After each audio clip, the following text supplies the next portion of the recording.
Everybody is throwing billions into AI. But here's the uncomfortable truth. 95% of corporate AI projects fail. And in today's video, we'll break down why, what actually works, and what will work for you. A brand new MIT report just dropped, and it basically said the quiet part loud. About 95% of enterprise generative AI pilots aren't moving the needle on revenue. 5% work. The other 95% fancy dashboards with zero profit and loss impact. That's not my spicy take. That's MIT's Project Nanda, saying it after interviewing leaders, surveying teams, and reviewing hundreds of deployments. And it gets better. Roughly half of the corporate AI budgets are going into sales and marketing gimmicks, while the real wins are behind the scenes, ops, and process automation, also from the MIT coverage. So, is AI a bubble? Sam Altman says yes, but a bubble built around a kernel of truth, which, when translated, means there is real value. But the hype train is doing a 300 km per hour on square wheels. 95% of the Gen AI pilots at companies fail to make a measurable P&L impact. Only 5% manage to achieve rapid revenue acceleration.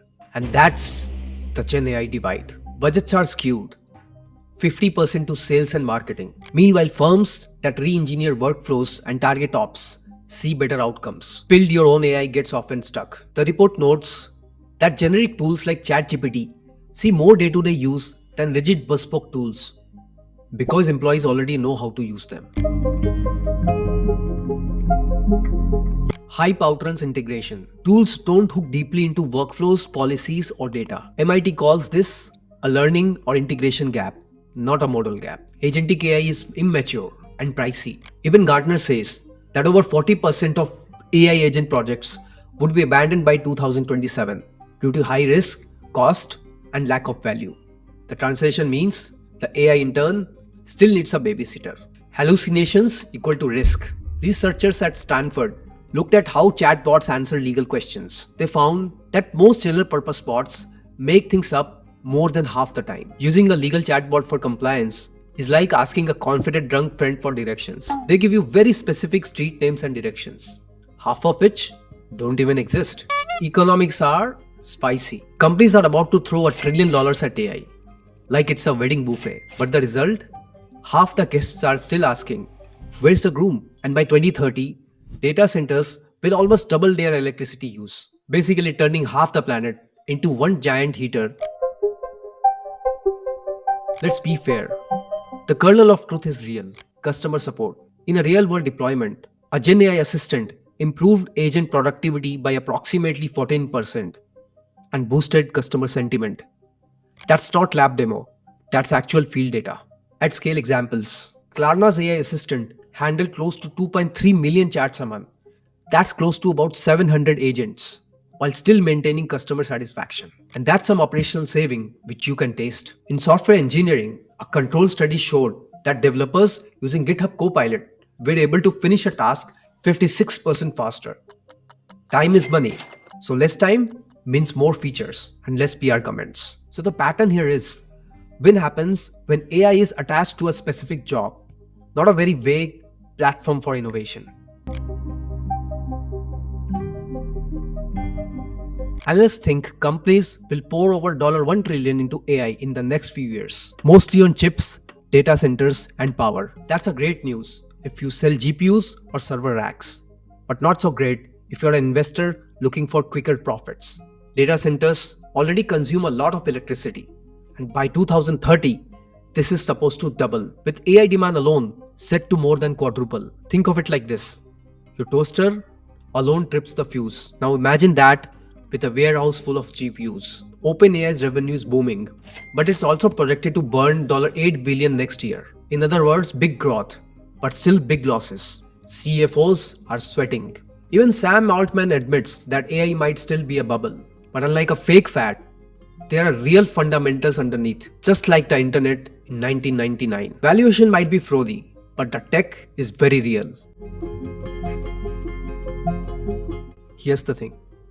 Most companies end up getting better results from familiar off-the-shelf tools than some massive internal build with a flashy code name. It's basically the difference between buying a coffee maker machine that everybody knows how to use versus trying to invent your own espresso machine in the basement. One actually gets used, the other gathers dust. The smarter play is to use your AI vendor as a partner in your workflow, not just another software subscription. The winners tie AI directly to real business metrics. Things like customer retention, call handle time, or resolution rates, not vanity stats like number of prompts.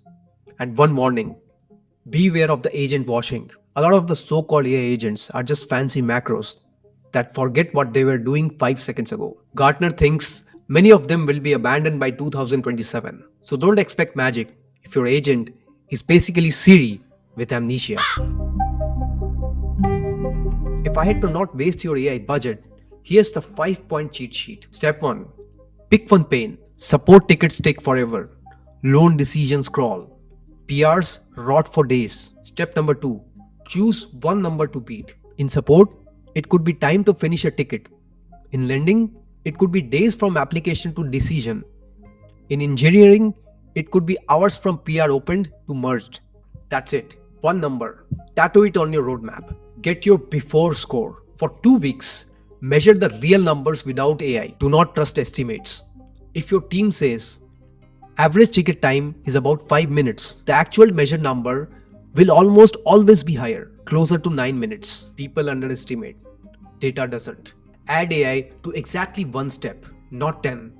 Just one. For example, in the support version, AI drafts the first reply and writes the wrap-up notes. In the lending version, AI reads payslips or bank statements and pre-fills the form. Humans verify. And in the engineering version, AI writes basic tests and fixes lint so reviewers focus on real code. And step number 5, run it for 30 days and compare. If that one number gets 15 to 30% better and quality doesn't tank, scale it.